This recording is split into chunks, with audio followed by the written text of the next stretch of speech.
to Forte Catholic Radio. This is your host, Taylor Schroll. It is a cold winter day here in the grand state of Texas. And I have to update you. A couple weeks ago, looking out this window, I told you there's this beautiful tree outside. And the leaves were changing. And like that doesn't really happen in Texas all that much. The leaves were just beginning to change from green to orangey brown in 1 week. And I was like, this is just beautiful. I can finally see fall. Being a Texas kid, I don't get to see it much. That tree was demolished this week. That tree is no longer alive. So that's how we're starting off the show today. For those of you that have been listening the last few weeks, you know that producer Sam is now ex-producer Sam. She has moved on, and to replace her, I have a crew of 4 people who are rotating co-hosts. Today, you get the one and only Shaun McAfee from the great country of Italy. Mr. Shaun McAfee, how are you doing, sir?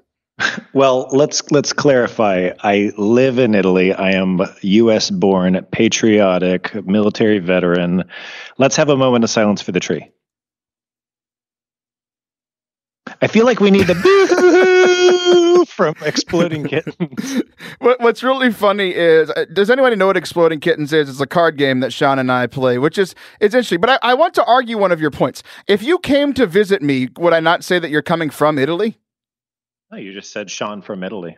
Yeah, so yeah, you're Shaun from Italy. You're in Italy. Sono italiano, mi dispiace, non spreken zi italiano. You know you're on the radio, right? You need to watch your language, young man. What did you just say? I said, I'm sorry, I don't speak American. That's awesome. So the tree outside my window is crushed. Do you think that is a sign for how today's show is going to go, Shaun? No. No? Nope. We're just clearing the space. There you go. We're just clearing the space for an epic show. What if that is not the symbol for how today's show is? Maybe the guys from Fortnite took it down. Did you watch them take it down? Like I imagine some with a pickaxe out there. That's probably what happened. We're on a college campus. You never know. Collected at least 80 wood from that tree. Come on. 8 people listening to the show understood that reference. You're welcome. Speaking of Fortnite, did you see who I ran into last night in the Houston airport? No. You need to follow me on social media better. I do. I ran into the Catholic Fortnite king himself, Bearded Blevins. We met in person finally. That is cool. Yeah, so it's interesting. I'm driving, or not driving.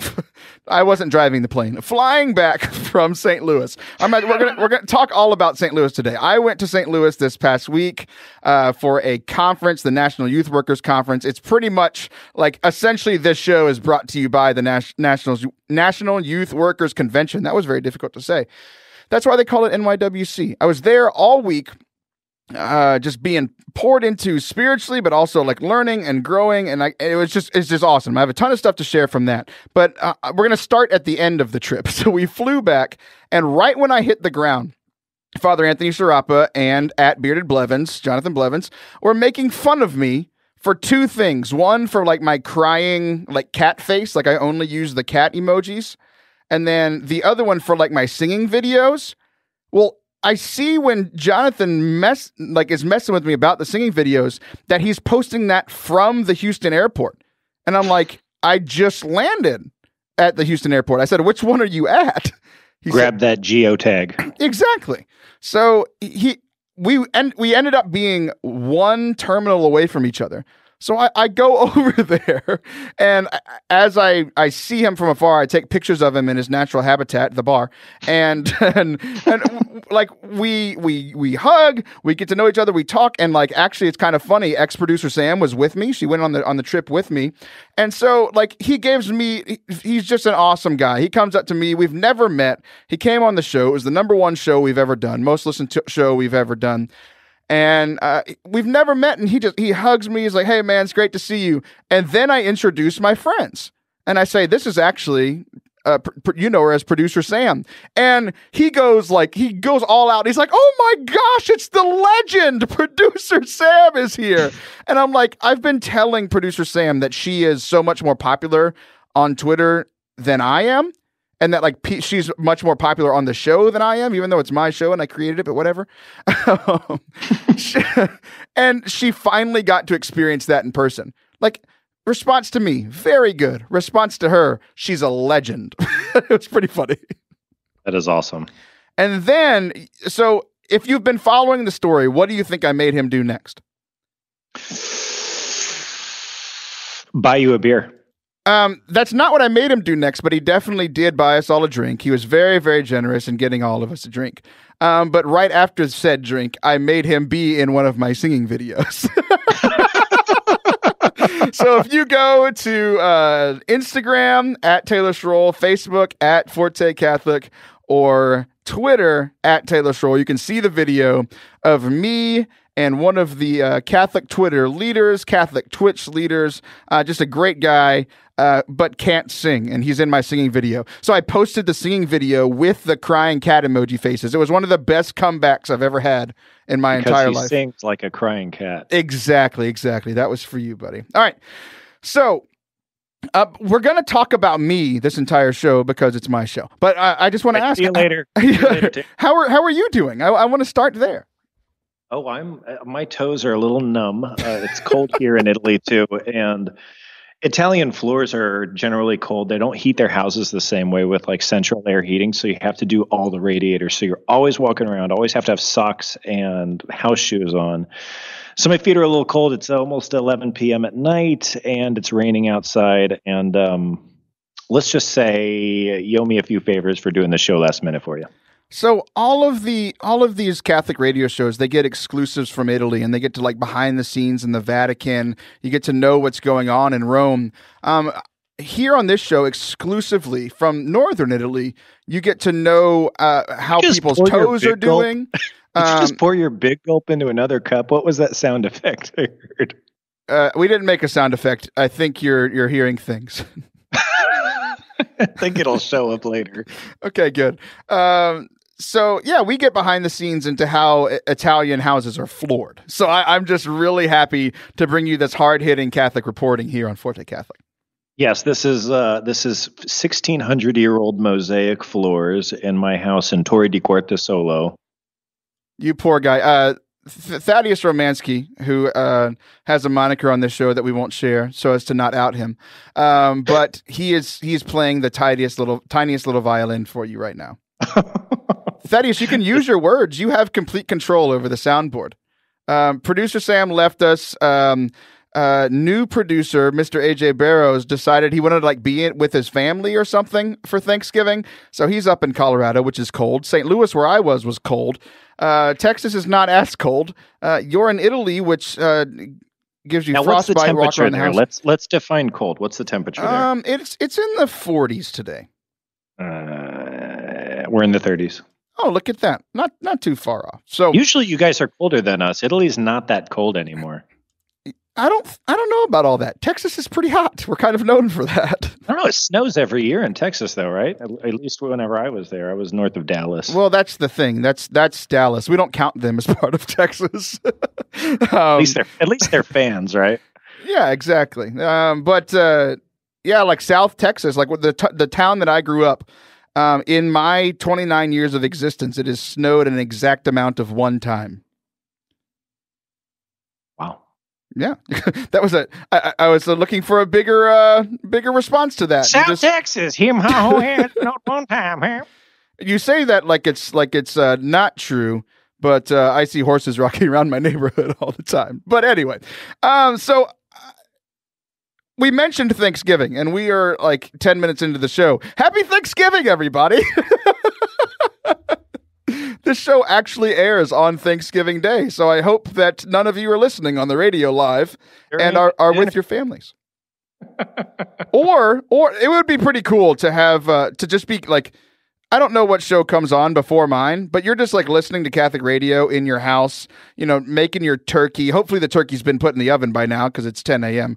But if not, you need to go to Church's Chicken or something and buy some sides. If you have not thawed your turkey before putting it in that deep fryer, please thaw it before you end up on YouTube. what happens? I don't know. I'm not that smart. Oh, it blows up and turns into a fire, burns your house down. You're homeless for a week, and you're on YouTube. All right. I want to take something back that Shaun said. Shaun's the co-host, but I'm the host. I'm not going to tell you not to do it, but I'm not going to tell you to do it either. So have fun. Happy Thanksgiving, everybody. I'm thankful for this trip that I went on to NYWC in St. Louis. It was my first time ever in St. Louis. When we got there, like this Texas kid, like it never snows here. And we flew up to St. Louis and it's snowing while we land. Like I didn't know, like I assume that this is a thing that happens, like because there are places that are cold in most winters. But I was like, I've never landed in a plane while it was snowing before. I was like, are we going to die? Is this where I die? I don't know if they know how to do this. I forgot my rosary. Doggone it. So it snowed. We arrived. I saw the St. Louis Arch, which I had seen on TV before, but like our hotel was right next to it. I could see 3/4 of it out of my hotel window. It was phenomenal. Have you ever been to St. Louis? Yeah, absolutely. In fact, before I went overseas, we went to St. Louis exactly, and we saw the arch, and they were doing a ton of construction under it, and I've heard that it's all been completed, like it's a huge complex. Is that true? Yeah, they finished it. I think my Uber driver said a few months ago. It's just absolutely drop dead beautiful. It's the biggest monument in the U.S. It's phenomenal. I really enjoyed it, and it was one of those things that like somebody asked me that was on the trip with us is like, why do you like this so much? And I was like, I don't know. It's like big, tall, and beautiful. It's like what I used to be, I guess. Like, I don't know why I like it so much. Well, it's an American icon. I mean, it's the gateway to the West, and it really does preserve a lot of America's history. Not to mention, St. Louis is home to some of the most beautiful Catholic churches in the world. And I'm saying that coming from Italy. And it's truly spectacular. I'm sure you're going to talk about the cathedral there. Yeah, we went to Mass at the cathedral. We'll talk about that in the final segment of the day. Let's get to that right now. But no, I also thought it was funny that I compared myself to the arch, and then the next thing that you said was an American icon. I was like, oh, Shaun, thank you. Taylor, American icon. All right, but this is a Catholic radio show, so I want to talk about faith here in this first segment. So I went to this conference. The first guy that gave the first talk, like right when we got there, his name was Robert Madu. And this guy, it was really interesting because usually at these conferences, it's like it's a Protestant conference, non-denominational conference, and they've been doing youth ministry so well for so long. We go to this conference; they're very Catholic friendly. Like they're not going to just like go up there and preach the things. Like they want Catholics and like every denomination to come, so they're not going to do anything that's like super like big topic that everybody disagrees on, right? You know, they're essentially doing youth ministry training and then like spiritual uplifting stuff for those who are in ministry, and they're just really good at it. And this guy, it's because this conference is so big, usually it's these huge names that headline. And they started with this guy who I had never heard of, a lot of people had never heard of, and he even talks about that, where he's like, you know, there's like T.D. Jakes on a stage and Joel Osteen on a stage, and then they invited him up one day, and he's like, I don't belong here, you know, like all these huge names and him. And it actually kind of fit with what he's talking about. And I wanted to share some of the points and then talk to you about some of it. And one of them was interesting because I sent you these notes, and I think we're going to go through more of the conversation in our third segment. But it started an interesting conversation between the two of us before the show. One of the things that I just sent you the notes from this guy's talk, and you were like, "Well, I don't know, I'm not sure if I agree with that, and I think this is wrong." And I was like, "Dude, you were like, I don't want to talk about it." I was like, "It's not my talk. I didn't give the talk. That's not what I said. You're putting words in my mouth, Taylor." Well, fine, whatever. So you're putting texts on my text. So here's the line. I'm just going to read it. I think there's some interesting points in this text, and there are some pretty interesting points that we discussed through it. So here's what it says. Robert Madu said, Satan was created to worship and be a vessel of and for God's glory, but he began to compare himself to God, and it ruined him. So, like, just my initial thought on it, and like, I guess in the context of his talk, he was essentially talking about pride and humility, and not like keeping your eyes on God and the mission that He has given you, and not like me not keeping my eyes on like your mission and what you're doing. You're a great author. You started huge websites. Like I could easily be very jealous, and it's like, well, that's not what God called me to do. Like that was kind of the point of it. But then you got to know me, and you were like, There's nothing to be jealous of. Your Rocket League skills. I am very jealous of your Rocket League skills. Skylord. Skylord? What? It's like Rocketeer. Skylord. Skylord. Yeah, because you are very good. All that really means for everyone that doesn't understand what he's talking about is that you're very good at the game. So, what was this stuck out to you? Why did that line stick out to you as like, I'm not sure about this? Okay, so without saying too much, I'm always out for theological correctness. And whenever I see something to do with Satan, I'm like, and the angels, it's got my attention. So the first thing here is that it says Satan was created for worship and to be a vessel for God's glory, but began to compare himself to God and ruined him. The one thing that the Catholic Church teaches is that the angels do not have a free will. They don't begin to think things. They don't begin to do things. Whenever the demons sinned because they're fallen angels, whenever they sinned and rebelled against God, it was instantaneous. That's the sound of me snapping my finger in the background. Like Thanos. Right. So they rebelled against God instantaneously outside of time. They didn't develop this dislike of God and get together in communion and say, hey, let's rebel against God. How are we going to do this? Let's form a back plan. No, the devil, it has zero free will. He chose to do this instantaneously. He was one of God's highest messengers. And he did this. So there's that. And then there's the thing, I guess, is just this notion that, what did I send you? What did you send me? Oh, yeah. Okay. Yeah. Angels don't exist to worship God, but to serve him. His envy caused mankind to final end and caused him to be cast down from. And then you argued that it was pride. Which I can't argue. Yeah. Any rebellion against God centers around a self-centeredness, and that's against God. Yeah, it was really interesting because it was one of those things like sometimes like in growing, like even in the last couple months, I have found these thoughts that I have like always held to, and then I realized like, oh, that actually wasn't the church's teaching, and I've had to like go and continue to study and to learn and to grow in these things. And this was an interesting thing because I think a lot of I did a little bit of research, not a ton. It's not like I'm a scholar or anything, but that it's actually kind of interesting that like the points that you were making and the points I was making don't cancel each other out and can both be true. It was this really interesting thing, and I don't want that to sound like relativistic, but essentially it was like, because I know one of the things that you were saying was that Satan didn't like the plan for, like he saw the beatific vision, he saw like humans being a huge part of God's plan, his love for them, and he didn't like that because he thought the angels were higher, right? So he didn't want to be part of that. But then he wanted to like take over and be like, well, God doesn't know what he's doing, so I'm going to be. So it's kind of interesting how those two things kind of actually can be the same story. It's true. It's true. It's the eternal world and it's the temporal world, right? The internal world, it sounds like forever, but there's no time. But the temporal world, which is, we say temporal, and that means temporary, but it actually has time within our understanding of time. So the devil can prowl about the world seeking the ruin of souls, as we say in the prayer, and he can do that in our time, but in God's time, it's instantaneous. Yeah, exactly. So kind of the last point on that I wanted to make before we go to break is that it brought up this really interesting like theological discussion. I think even just kind of taking a step back from that and looking at it, like what really hit me about this is that like essentially like Satan took his eyes off of God, like he either took his eyes off of God or he looked at God and said, I don't want to be a part of this, right?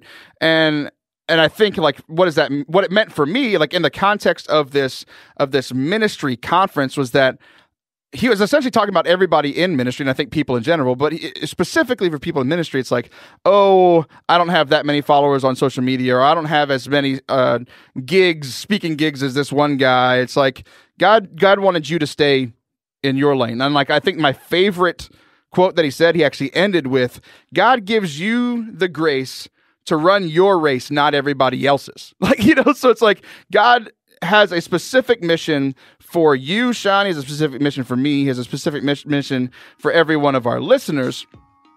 And he gave us the grace for that mission for us, not for me to be Shaun McAfee, not for you to be Taylor Stroll, but for us to be ourselves. So, hey, we are going to be right back, guys. We've got a huge guest today. Stefanick is on the show. We will be right back after a few minutes to talk to him about his new book and our identity.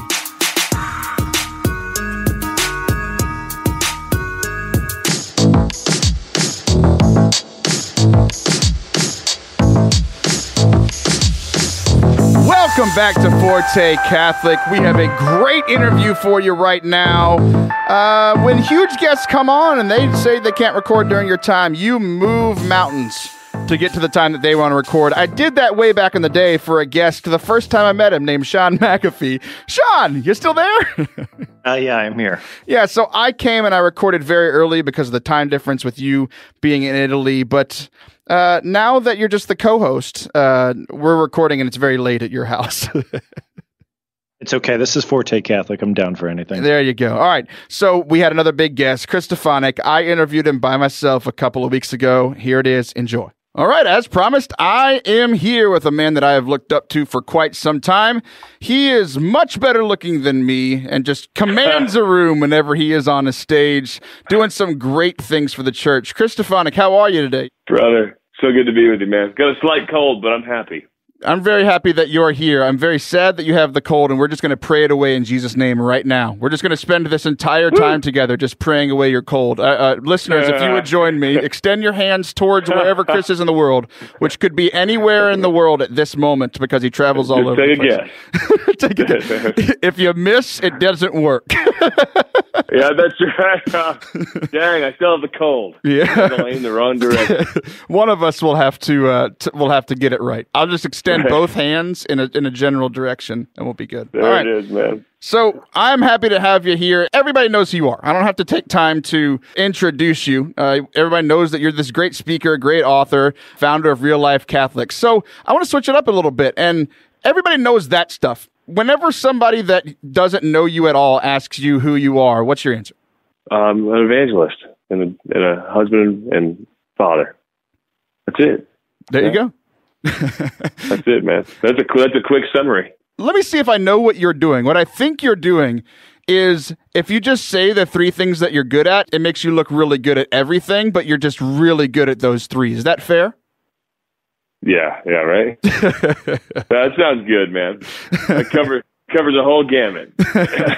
No cussing, please, on Catholic radio. I appreciate it. Nice, dude. This is the stuff that means the most to me, though, right? It drives me through life. I got sharing the gospel and then being a family man. That's pure joy, you know? I think we tend to complicate the heck out of life sometimes and forget to keep first things first. So those are first things for me. So you're keeping it simple for yourself. And one of the things that I love about you and your ministry is that you keep it simple for everybody. Your ministry is called Real Life Catholic. You're real down to earth. You have taken this charisma message, this basic gospel message, and you've made it dynamic, and you've got it to a point where people can understand it. And you did the church series. I'm blanking out now. The Mass series. Jeez Louise.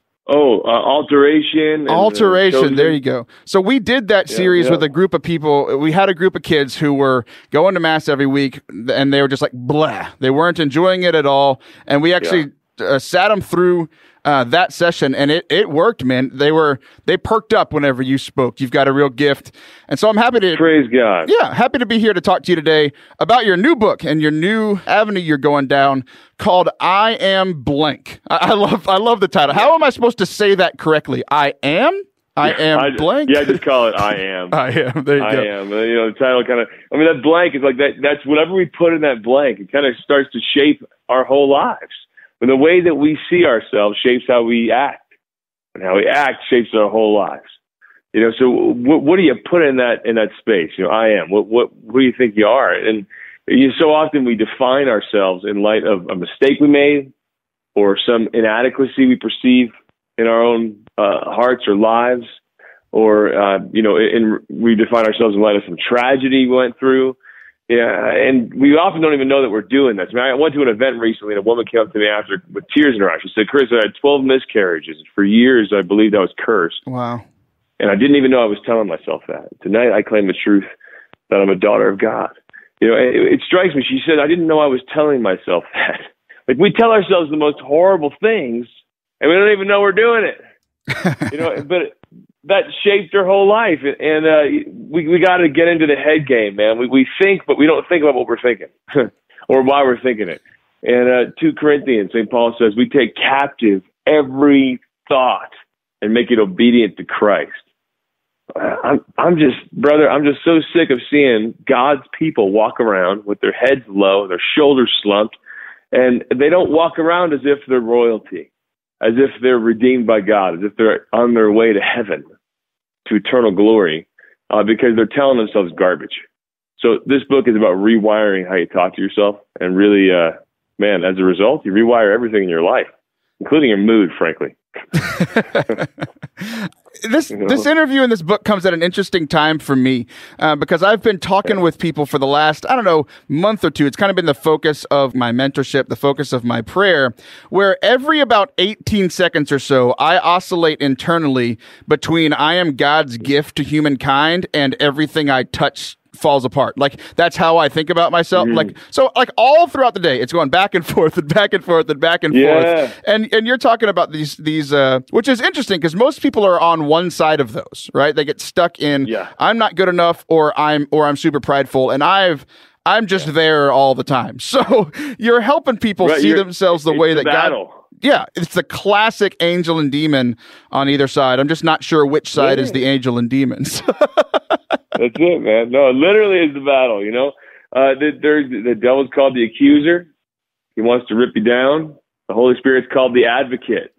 He wants to build you up and set you free. And so if you are in court, you got an accuser, you got an advocate. So I think there's a battle between the accuser and advocate. I think the front line is right between your ears. And we're usually on the passive end of that battle. We're just kind of receiving whatever we're thinking. And God's calling us to jump into the game and start preaching the truth to ourselves. Now, there's that delicate line. I mean, sometimes people are afraid of just claiming the truth that, you know what, I'm a blessing. I am blessed so I could be a blessing. I'm a king in Christ. We kind of think that self-talk is arrogant or proud in a bad way. And I think there's a tendency among the people of God to think it's holy to somehow rip yourself to shreds, or that's humble. But the reality, man, I love thinking about this at Mass. You say, Lord, I'm not worthy that you should enter under my roof. Within 3 minutes, what happens? You receive the God of the universe on your tongue. Right. Yeah. So we say, I'm not worthy. God give us an answer. My answer is myself. You're worthy. I declare you worthy. You're not worthy because you earned it. You're worthy because I am, and I made you that way. You're my child, So there's something more than giving a pep talk to yourself. There's something more than self-help going on in that. It's God help. It's grace. It really changes everything. You have this book, I Am, and it goes through 33 days of trying, as you mentioned, rewiring the brain. And I've heard a ton of studies that it takes that long to create new habits, create new ways of thinking. One thing that's interesting for me, a lot of my listeners have been practicing their faith for quite some time. And I know that a lot of the times, these words that you were saying, that all of these words have power. A lot of these words have kind of lost their power, I think, for a lot of people who are in the church. Like day one, I look at it and it says, I am new. That's where we're starting off. And I've heard this so often growing up in the church. I am made new. I have become a new creation. And then I believe that, and then I go and I sin just like I did before I met Christ, or I'm a jerk just like I was before I met Christ. And I'm like, am I really new? And there's kind of that struggle there. How does continuing to reflect on these things help me combat that?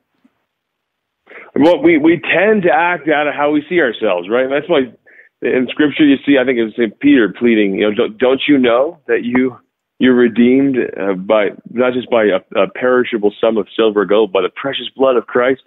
When you keep that kind of thing in mind, and your sin is right before you, and you pause and think, "Who am I?" Right? And let's put sin in the right light. It's not sin because it's a breaking of an arbitrary rule. It's sin because it breaks you. It's sin because it's not worthy of who you are, or what God has made you, what you are as a royal child of God. So Yeah, man, you could avoid a whole lot of sin by remembering who you are. You know, my little sister, I mean, she's an incredible woman of God now with kids, but she had her time in high school where she was doing a lot of stupid stuff. And my mom, I tell you, I just remember this, used to always call her my angel. And no matter what she was doing in life, she said, "Oh, my angel, I love you so much." I said, "Mom, stop calling me that." I said, "Why? You're my angel." And then she just fessed up and everything she was doing wrong after her mom was calling her angel. Because, like, you remind me of who I am. You remind me of my dignity, what I'm called to do. And then the sin looks horrible in that light. You know, but if we're garbage, we might as well keep sinning again and again and again and again. I mean, that's the accuser, right? He wants you to label yourself in light of your sin. You are that. So go ahead, keep doing it. Yeah, that's powerful stuff, man. I've totally seen like the areas of my life where I've been held back in that, and then the areas of my life that have been successful because I was like, you know, like you mentioned, St. Paul, one of my favorite lines, he calls essentially what was like the Las Vegas back then, he calls them saints. And I'm like, well, if they're saints, then I guess I could do it too, you know? I'm not doing all the stuff that they are. So I'm excited for people to get their hands on this book. It was interesting. I opened it up. I just got the book about a day and a half ago, and right from the beginning, I saw that like the first verse that you use was "In the beginning was the Word," and then I was like, man, like if people don't notice or recognize that words are powerful, like the scripture starts with word. The Gospel of John starts with word. The word of God is power. I guess we understand that in like a theological level, but why do you think that like the words that we speak, not even to others, but just internally to ourselves, are so powerful in how we can move forward and grow closer to God? Dang, you know what? I'm going to be thinking about that the rest of the day. I come out swinging in a book and say words change things, but Jesus is called the Word of God, right? And I know that they do change things. And I don't think it's sufficient even to think the right words, but when you really need to hear them, you got to say them out loud. I've struggled through my life with this sense that I'm inadequate. You know, I look, when I feel that hit my gut, that old lie from the accuser, I look in the mirror, I say it out loud, "You're a king." That's the driving name that I need to claim for myself. The book goes through these 33 names, but also tells you, find yours that you need to repeat so you can reshape how you see yourself. Now, why is that so powerful? Dang. I'm gonna be thinking and praying about that. I don't know. Chris Stefanick's next book, Why Words Are Powerful. yeah. Why the heck are they powerful? But I'll say this, they are, so we got to use them in the right way. Yeah, there you go. That's a great answer. There's one more that I want to zoom in on. One of the 33 that says, "I am me." Because again, I have this struggle with myself. It's like I want to become the holier version of me, but I also want to stay me. You know, so like, what does that look like for me or for anybody? Yeah, I think it's important to look up to other people, right? But not to confuse your call with the call of others. I spent a lot of time in my ministry thinking, am I supposed to be Scott Hahn, Jeff Cavins, Jason Everett, Leah Darrow? No, I'm certainly not supposed to be a female, right? But you find your given passion or career, you're going to find the people you look up to in that career and confuse that, you know, while you can be inspired by them, you're not to take your cue from them in such a way that it confuses what God's doing in you in particular. And it took me a long time to come to terms with the fact that, no, he's calling me to be Chris Stefanick and I have a particular voice that no one else will ever have. No one else has had. You know, and he's calling me to be true to that. There's a beautiful freedom in embracing that. And saying, you know, if some people don't like that voice, I don't care. You know, I got to own this. Right. There's a way we have to reflect on how God shines his light through us. Each saint, man, you see the light of God shining in a different way through each saint. Like the light hits that prism and that crystal, so to speak, and shines out in different colors, right? So God's given us the gift of each other so we could see his glory shining through each person in its own particular way. That doesn't only apply to the saints, that applies to us. You know, I think about Mary saying, "My soul proclaims the greatness of the Lord." That was a unique song of praise, the Magnificat, because she's not just praising God, she's specifically praising God within her. She's specifically looking down at the light of Christ shining through her and saying, whoa, this is how God shines through me. praise him. And we're supposed to do that. And that's what I'm going to be thinking about the rest of the day. I've been praying that prayer my whole life and never thought about it like that. So we've both got our homework. And it's interesting that you bring up all the people that you've looked up to, because I've looked up to you for quite some time. But yet, I'm still going to strive to be the best Taylor Schroll and not you. So, hey, thanks so much for coming on today, man. I want people to go check out the book. How can they find it? What's the best way for you? RealLifeCatholic.com. It's also on rewriteyourname.com. Get that book, man. It's seriously change your life. Change your lives. All right, man. Hey, go get the book, guys. All his social media links are there as well. Follow on social media. You'll get this stuff daily in your Instagram stories, on Facebook, on Twitter, wherever. So, Chris, thanks so much for coming on. I hope that this book impacts as many people as possible. You're awesome. Thanks, brother. You're a king. I'll see you again soon, man. Thanks. That was Chris Stefanick, everybody. I hope that you enjoyed the interview as much as I enjoyed hosting it. Were you nervous? I was nervous. That was so much fun. Hey, guys, we got one more segment left for you today. We will be right back.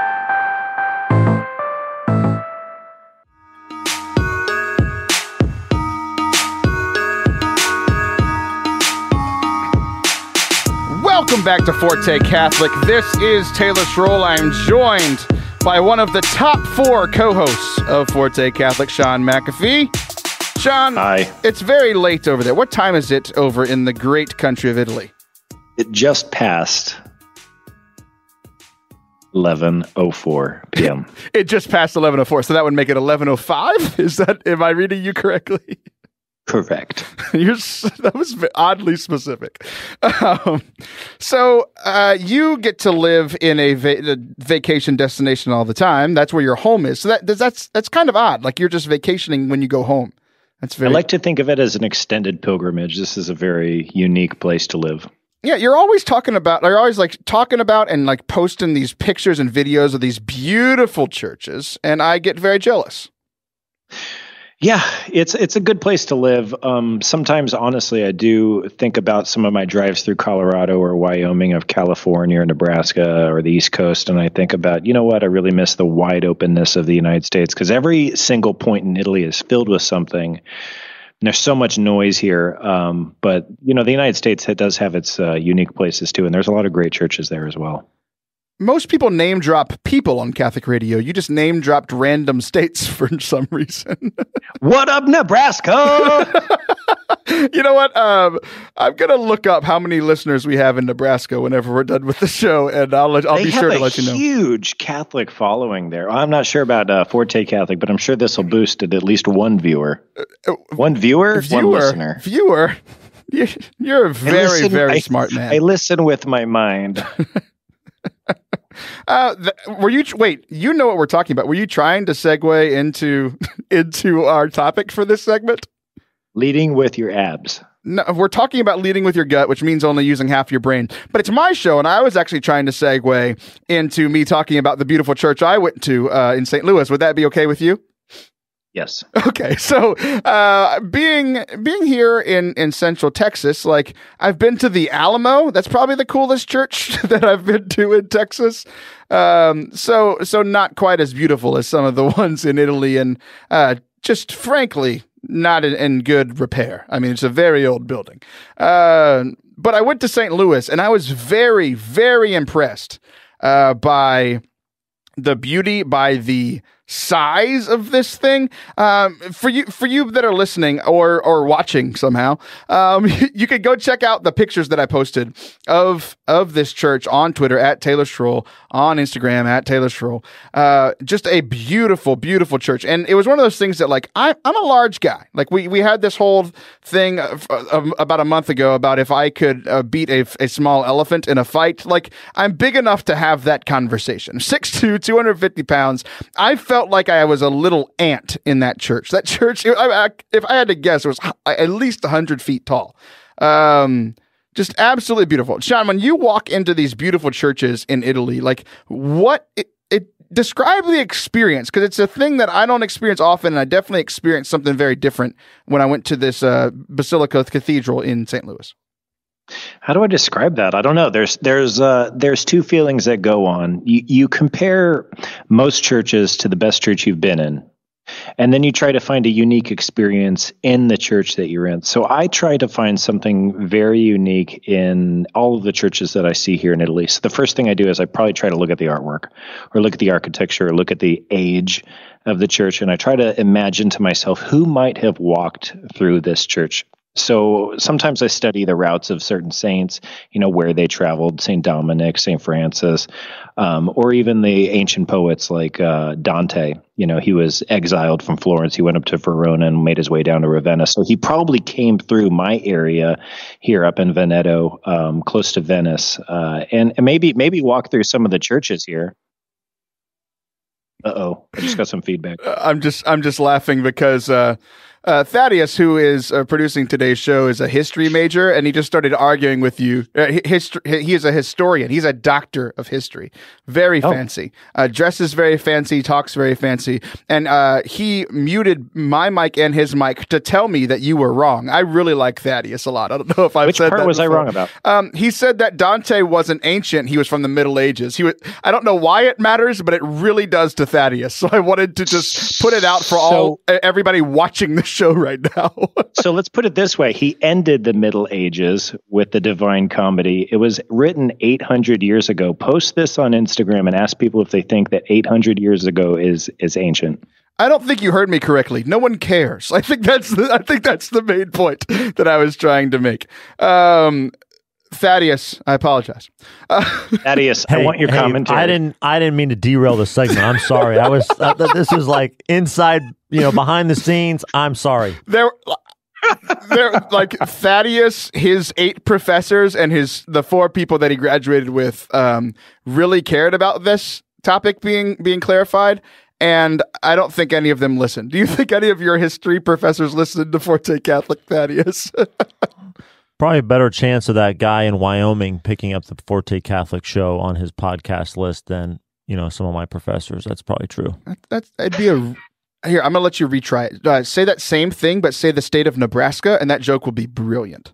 Okay. Probably a better chance of that one listener in the state of Nebraska picking up Forte Catholic on his podcast list than some of my professors. That's so good, Thaddeus. I'm really happy for you. That was awesome. Okay, so this church, there were 2, so I don't know, it's really hard to describe these things. Go look at the pictures on my social media. If you look in the front of the church, there's this beautiful altar and huge like Jesus on a cross statue, just tons of pillars. That's how I describe it. Tons of pillars. It was amazing. But on the right and the left side, there were 2, Shaun or Thaddeus, y'all are both smarter than me. So what's it's shaped like a cross, right? Like most churches are. It's shaped like a cross. So we're sitting in the long part at the cruciform, right? Okay. So at the top part is where the altar is. So what would you call like the huge, they're like these big rotundas on the right and the left. What'd you say? Apse. Watch your language. Apse. Apse, like there's an app for that? No, APSE. Apes. No. Planet of the Apes. Apps. There's an app for that. There's an app for 2 things at this church. One was on the right side. It's this beautiful painting of something. I'm not really sure. But I wasn't focused on the painting. I was focused. Do you know what this is, Thaddeus? It says Rabuini. It's somebody talking to Jesus. But the main thing that I like... Oh, that's Mary Magdalene seeing Christ in the garden after the resurrection when she says Rabboni and says, teacher, when she calls out to teacher and recognizes him that he's not the gardener. You know how I could have known that? If I zoomed in a little, it says Mary right next to it. I just didn't see the name. Thank you, though. How did you know that? I was really confused by the angel being red. I thought it was a demon behind Jesus. I was really confused. We don't need to go into that right now. Why? I know that's not important. Okay.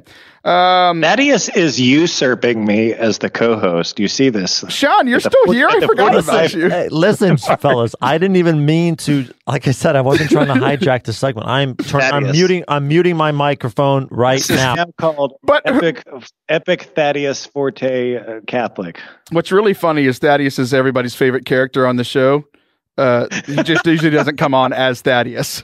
He comes on as someone different. So at the bottom of this painting in the apse, it says, if Christ had not risen, your faith is in vain. That's one of my favorite quotes.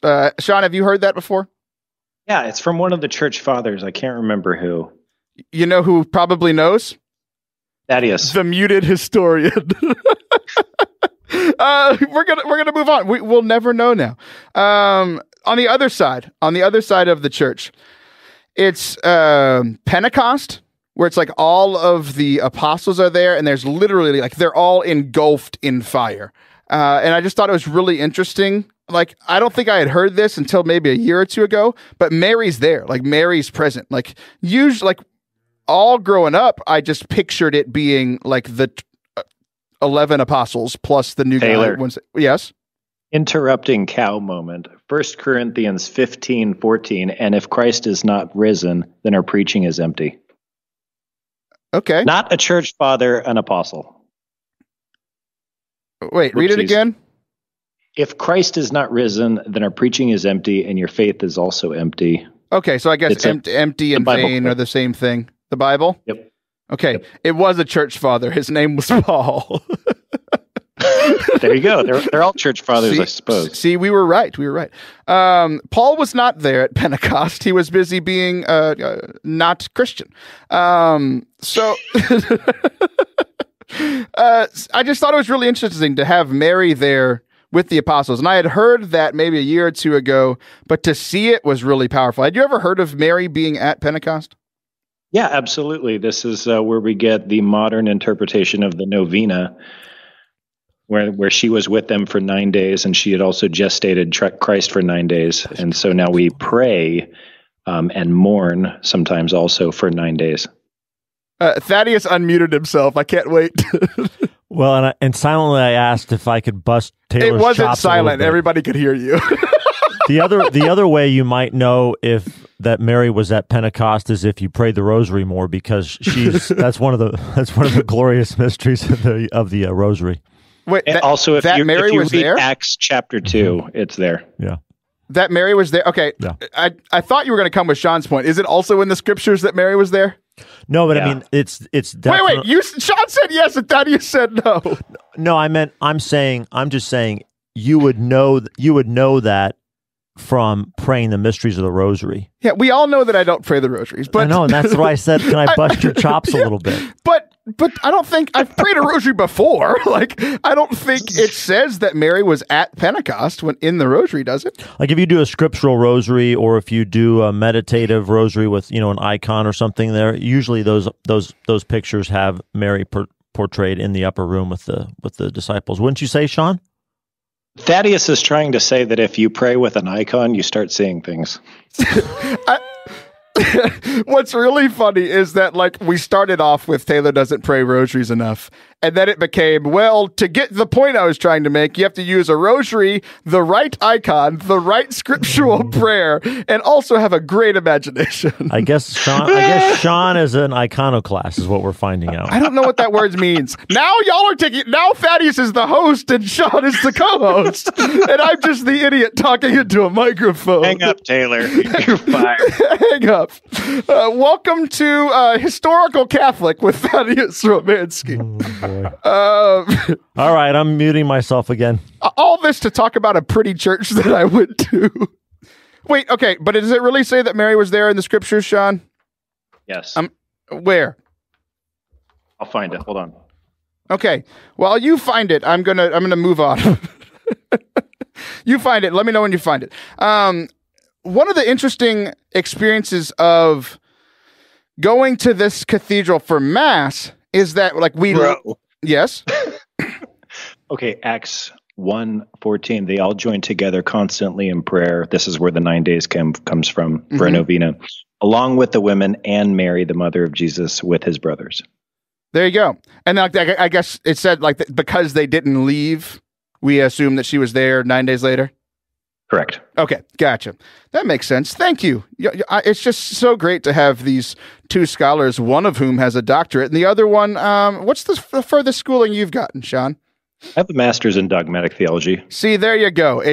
I don't know if you could see it, everybody, but I think how this conversation has gone is that Thaddeus has proved that he is the smartest. Shaun has proved that he is the second smartest, and I might not be the host of my show anymore because I dropped out of getting a master's. So there you go. Okay, so the point of bringing this up was not to make me look bad, but that's what happened. The point of bringing this up was that we left. I mentioned earlier that the conference that I was at, the National Youth Workers Convention in St. Louis, the reason we were there is a non-denominational conference. So they didn't have Mass because that's not something that they do. So we left the conference Saturday evening to go to Mass at the cathedral. And what was really interesting is that at the conference, like, we got to see everything Protestants do well. We saw dynamic preaching. We saw like passionate and like intense worship, and like we had great experiences there. And it was one of those things that, like, it's not church, it's a conference. So there's like, insane lights and sound systems and just a slew of tremendous musicians coming through to lead us in worship throughout the weekend. And it was just a really, really powerful, compare and contrast kind of experience where I guess not really a compare, because I really got to see some of the things. Jesus' prayer was that we'd all be one, right? And we are not one. And the Catholic Church has the fullness of truth in content, right? And I think if you look at the history of the church, it has some pretty good methods of share. Like there's over 1 billion of us, so the methods aren't terrible. But I do think that there are things that we can learn from our Protestant brothers and sisters. And it was really cool going to this church and seeing the beauty of it. Seeing the beauty, like I had a different experience. Both experiences to me were good. They were spiritually uplifting, and I really enjoyed them. And obviously, like the best part of that was receiving the Eucharist, right? But it was just this really interesting thing where it's like we try to compare and try to bash on, one side's bashing the other side. And I just had this great experience of I got fed by both of these things. And for me as a Catholic, it was fine to go to both of those things, right? And I really was, just because I'm not around these churches and because I don't pray my rosary enough. Like, I'm not as traditional as most people when it comes to liturgy stuff, but being in this beautiful church, I really did feel the presence of God literally just by walking in. Like the Mass didn't even start, and I was already like the beautiful art, the just beautiful structure. Like I was like, this is awesome. Like this is home. And then, we enjoyed Mass. We went and had dinner with my seminarian friend, Travis Crotty. We went back to Protestant Conference and enjoyed that too. Shaun, we got 40 seconds left. What say you to anything that I've said the entire show? Did you say your friend is an Arian? Seminarian. You watch your mouth, and apparently I'll watch mine. Shaun, thanks for coming on last minute. We had a co-host that it was a confusing thing. They said that they were coming on the 19th, and I thought they meant the November 19th. They meant December 19th. So it was very confusing. I called you. You came in. You're awesome. I appreciate you coming on to the show. I love you. I love you too. Guys, we will be back next week. We're going to be talking to Michael Foley about his new book, Drinking with St. Nick, to get ready for the holidays. Say it!